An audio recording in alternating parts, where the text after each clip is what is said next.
go. Okay. What is trust? Okay?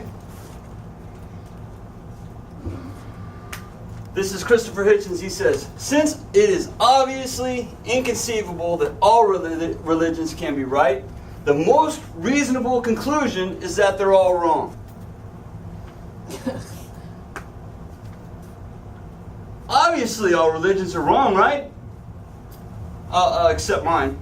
Because he's a secular progressive humanist who has more faith than anyone in this room, probably. Yeah. Okay? He is definitely religious. He definitely worships something. He promotes an agenda as fervently as any of us do, right? He's on stage speaking against God all the time. He is definitely a religious man who teaches that all religions are wrong because they can't all be right. Oh, except his. Just trust him, right? Isn't that what they teach in the university? Trust us. You're involved. Come on, you're slime. There's no value in humanity. You don't have a soul. Just trust me. Oh, and by the way, go be a good person. Why? With what basis? What's your objective standard? Right? So, what does it mean to trust? Because it's huge. We live our whole life based on that one concept, don't we? Trust. We trust people all the time. All walks of life, all the time. We are always trusting someone, right? Mm-hmm. When you come to a green light and you can just go through it, you know what you're trusting? You're trusting the people to stop at the other red light, aren't you? I think about that sometimes. All the time we're trusting people. Are they going to stop? So think of a time when you placed in someone and they failed you. Have you ever trusted somebody and man, they just let you down? Yeah. I trusted him. I trusted him. Or her. I trusted her. You ever done that? Okay? So think of a time when you didn't trust someone and you should have. Okay?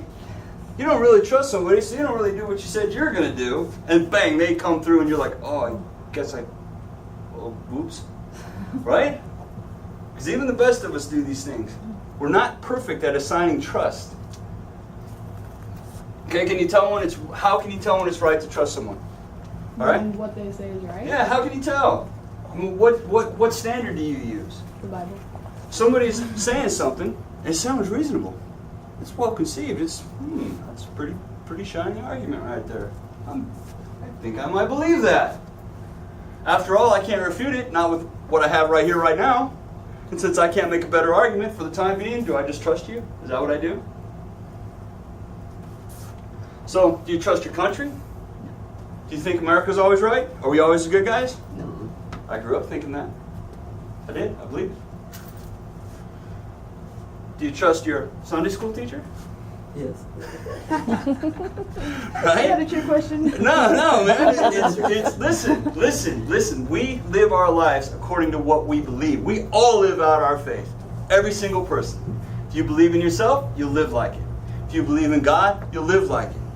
If you believe there's a higher truth in yourself, you'll aspire to live to the higher truth. If you think you're ultimately it and you're just slime kind of in energy and time, remember the thing from last week? If that's all you are, guess what? You live like it. Look around you. How many people live like that? Most people. Okay? That's why it makes it so hard to live out your faith. You're struggling to try to aspire to some higher level, some higher ideology, the perfect standard. You can't. And they're pointing fingers at you for being a hypocrite. Well, gee whiz, I guess you're not a hypocrite since you set out to have fulfillment. I mean, since you believe in nothing except being a cynical and angry person, I guess you're doing a pretty good job at that. Way to go. You're not a hypocrite. You're just a scumbag, right? I'm over here trying my best. And I'm saying it's all based on trust. So, Oh, snap. come on, hop in. It'll hold us. It'll hold us. Just trust me, right? So as I'm driving, hey, come check out this cave, man. It's great. We just gotta cross this bridge. That's right. You gotta stay right here. Come on, what are you, some kind of chicken? Yes. Come on. Yes, I am. It'll hold us. Look, this isn't that old of wood. Somebody put it in just 20, 30 years ago, maybe. So it's totally safe, okay? It's totally safe. Just trust me. You want to try my gun? Come on, man, it's the newest thing. Come on, try it. You just gotta hold it this way. Hey, look, I just used it a few minutes ago. Now it's your turn. Oh no, I don't need you right now. I've already done it. Okay? So Daniel 3, 1-6 says, King Nebuchadnezzar made a gold statue 90 feet tall and 9 feet wide and set it up on the plain of Dura in the province of Babylon. Then he sent messages to the high officers, officials, governors, advisors, treasurers, judges, magistrates, and all the provincial officials to come to the dedication of the statue he had set up. So all these officials came and stood before the statue of King Nebuchadnezzar had set up. Then a herald shouted out, "People of all races and nations and languages, listen to the king's command. When you hear the sound of the horn, flute, other thing, lyre, harp, pipes, and other musical instruments, bow to the ground and worship King Nebuchadnezzar's gold statue. Anyone who refuses to obey will immediately be thrown into a blazing furnace." Now, by the way, before we get into this is probably what it looked like. It's 90 feet by 9 feet. It probably wasn't a statue of a guy. It was probably a really tall pedestal with the statue of a guy on it, okay, because it was a gold statue.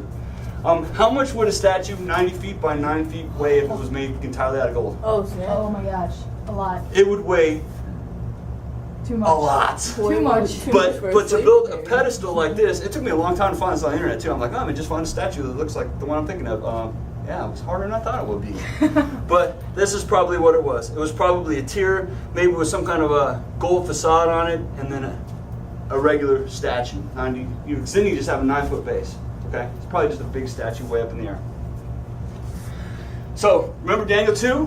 Now this had just happened. Okay, Daniel 3 comes basically right after Daniel 2. Daniel 2, 46, 47. Then King Nebuchadnezzar threw himself down before Daniel and worshipped him.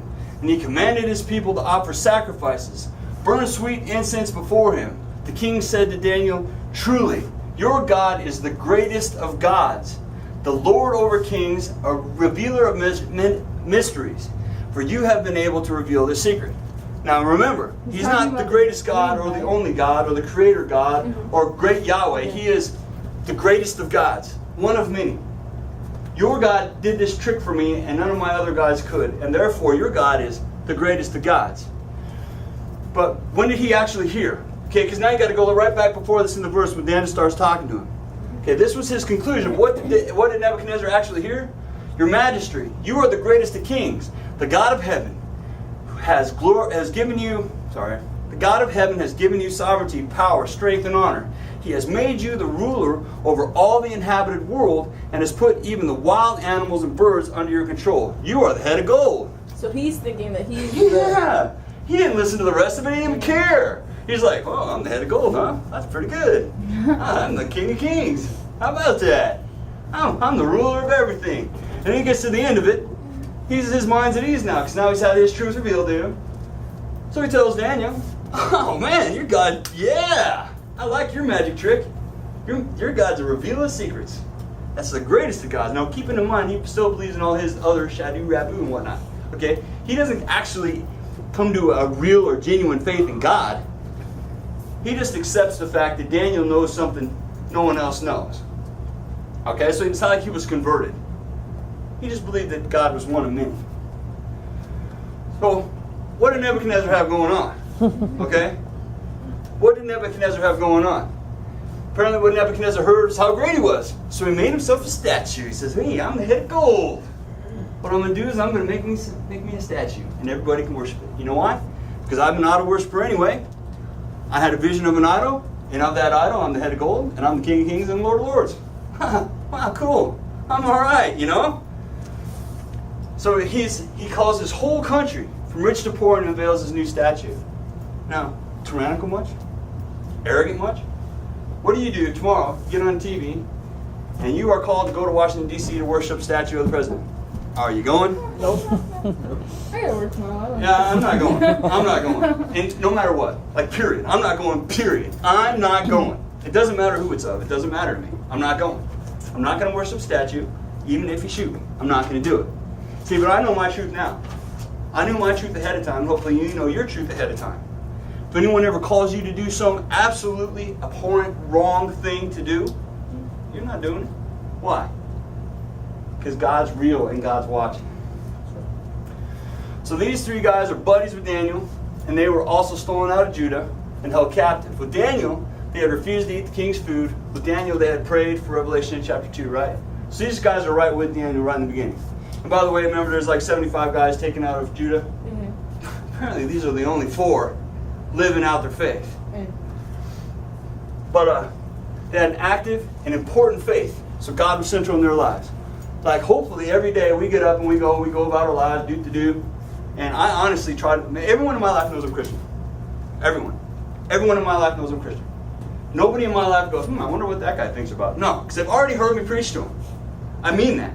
I live my faith. God is central and important to them. God is number 1. They hear something, they go, okay, what does God want me to do? They hear something else, I wonder what God wants me to do. You get a new job. God, can I have that job? Do you want me to have that job? Right? They're interactive with God, just like we are. Just like us Christians. These guys were religious. They believed it. Not religious in the sense of going and putting on airs and blue vests and little funny hats, big beards. They were like actually loving God. So we see again that knowing what you believe and why you believe it is important.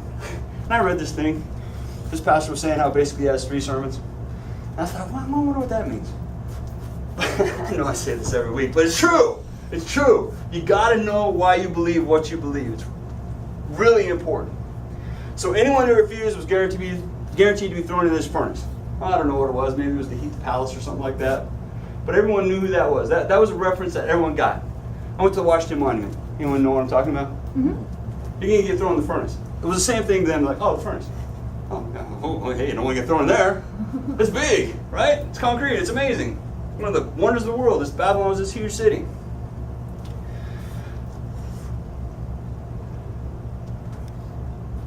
So, my friend's older brothers. Okay, when I went to camp trip, I was in 5th or 6th grade. And my friend's older brothers were smoking something. And I was like, what are you guys doing? Let's go do whatever it is. They said, nah, come on, Potter, come try this. It don't want to hurt you. Trust me. Okay? I like those guys. Those guys were my heroes. They were cool. I looked up to them. So I trusted them. You know what? I tried it. So many years later, here I was in drug therapy, hearing how what I needed to do was trust in a higher power, or else I was going to be this horrible druggy guy forever. And since I was so miserable, I was willing to listen. Okay? And why did I make that first terrible decision? Because people all over the world are smoking crack right now. You guys know that? There's people out here right in Port Charlotte, Florida, smoking crack. So how does that go the first time? Like, some guy's like, hey dude, try it. And they're like, oh yeah, that won't hurt me. I'm good. I'm special. I'm unique. That's what they told me in school. So let me try it. Whoa, what? Are you kidding me? What goes through your mind? What makes you trust a terrible decision like that? I mean, what is it? Because basically that is the bridge you cross to get there. I trust you. Even though you're a car thief and you are a dropout of society and you're on welfare and everything else, right? I mean, what is going on in their mind? Or maybe they're just blind. Could that be it? Yeah. So when I was 19, my mom was furious. I was brought a new motorcycle, okay? So I broke my skull when I was 15. She was mad. I got me a new street bike. Once I rode it once, I couldn't stop. She buys me this helmet. She says, okay, if you're going to ride it, wear this helmet so you'll be safe. Okay, you'll be safe. Just put on this helmet and you'll be safe. Then I won't have to worry about you because after all, you'll be safe wearing a helmet. In which I broke my skull in my hip. Okay? I wasn't safe, man. I was not safe. That's the lie about helmets. Oh, you'll be safe. No, you're not. You see these guys running around in these cross jackets? They're insane, man. They're crazy. They're not safe. They're not safe, okay? That's a lie. When we are outside of God's will, we are in serious, extreme danger. We are in the danger of hell, okay? Hebrews 10 says, if you walk away and you forsake your faith, look out, partner, because all you're looking for is the worst fiery torments of hell, okay? You are called to be in a relationship with God, and if you love me, you will what? Obey my commands. Being a Christian is not a passive faith. It's not passive. Oh yeah, I said a prayer, I'm good. No. No. It's not a license to Is that in sin the either. Bible? What? Yeah. Yeah. Well, remember when Jesus said all you have to do is say this prayer and then you can never lose your faith? No. Or your salvation? Yeah, that's right. It's not. Christianity is alive and active faith with a live and active God. It's interactive. It's interactive. Yeah. When you said walk away from your faith, you really never had faith. There you go. I just want to make that clarification. True. No, that's cool. That's Yeah. true. That's true. You wouldn't walk away. Once you realize what Jesus is and who Jesus is, and you have a genuine understanding, epignosis of God, you're not walking away. Nobody's walking away from it. When you understand He's the pearl of great price, when you understand what He's offering you, the peril you're in, who you are, your position with God, your position with the world, who you are in relation to God, once you really understand that, you're not walking away from that. Nobody's walking away from that. But a lot of people, it says around the Bible, come, they act Christian for a while, and then they leave. So are the seeds. That doesn't say. Because remember, it's pretty clear too. They're in Hebrews. So, got some nice statues here, right? Got some nice people down here worshiping the statues. I'm sure they think they're very good. Can these idols save them? I mean, come on. They're good people, right? They're not Adolf Hitler, you know. Are you sure those idols can't save them? What if they're sincere in their faith? They're like, I really believe it, man. I'm going to pray. Sincerely wrong. Problem is their idea of wrong and our idea of wrong are different. Because life is illusory after all, according to them. But, okay, so obviously these idols can't save anyone. Psalm 115. So we're going to know why. The Bible addresses this very thing. It's the same idol worship now that it was then. Right? Go ahead. Okay. And it says in Psalm 115, Not unto us, O Lord, not unto us, but to your name give glory, because of your mercy, because of your truth. Why should the Gentiles say, So where is their God? But our God is in heaven. He does whatever He pleases. Their idols are silver and gold, the work of men's hands. They have mouths, but they do not speak. Eyes they have, but they do not see. They have ears, but they do not hear. Noses they have, but they do not smell. They have hands, but they do not handle. Feet they have, but they do not walk. Nor do they mutter through their throat. Those who make them are like them. So is everyone who trusts in them. O Israel, trust in the Lord. He is their help and their shield. O house of Aaron, trust in the Lord. He is their help and their shield. That's good. So what are they saying there? These idols aren't going to save anybody because these idols are just something I made and put up on the wall. Okay? This idol can't help me. Ultimately, I give my demon or my idol my attributes. Okay? I'm not being like the statue. The statue is being like me. The statue is giving me permission to do basically whatever it is I want to do. Whatever my idea of right is. Okay, so before Muhammad started the religion Islam, he belonged to a religion called Sabianism. That's a religion, think Babylon mystery religion, okay? The first non-God, non-genuine religion is Babylon mystery religion, where the heavenly bodies were worshipped, okay? So in his religion, he grew up in, they worshiped the sun, the moon, and the planet.